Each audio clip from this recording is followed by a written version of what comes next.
अस्मिन् विश्वे देवा अजमानस्य सेदताम्. హే భగవన్, యజ్ఞ యజమానులుగా మేము కూర్చుంటున్నాము.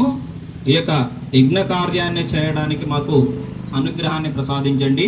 అలాగే ఇష్టాపూర్తం, ఇక్కడ రెండు శబ్దాలు కలిసి ఉన్నాయి. ఇష్టాపూర్తం అంటే రెండు శబ్దాలు కలిసి ఉండి ఇష్ట ఆపూర్తం, ఇవి రెండు కర్మలు అంట. ఇష్ట కర్మలు, ఆపూర్త కర్మలు అనే రెండు కర్మలు చేసుకోవడానికి నాకు ఈ యొక్క అనుగ్రహాన్ని ప్రసాదించండి అని చెప్పి మనం భగవంతుని అడుగుతూ యజ్ఞం యొక్క స్థితిలో కూర్చొని చేస్తున్నాం యజ్ఞ యజమానులు. అయితే మరి ఇష్టకర్మలు అంటే ఏంటి, ఆపూర్త కర్మలు అంటే ఏంటంటే ఇష్టకర్మలు చేసుకుంటేనేమో మనకి స్వర్గం లభిస్తుంది, ఆపూర్త కర్మలు చేసుకుంటే మోక్షం లభిస్తుంది. మరి స్వర్గము మోక్షము ఒకటేనా కాదా అంటే ఇక్కడ డిఫరెంట్ వేరుగానే ఉంటుంది. స్వర్గం అంటే నిత్యము ఆనందంలో ఉంటూ జీవించడాన్ని స్వర్గం అని చెప్తుంది వేదము శాస్త్రాలు.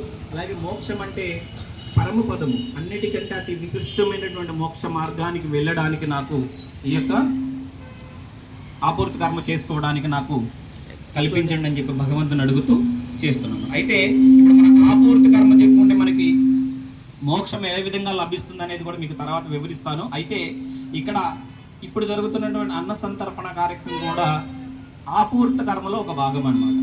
అందుకే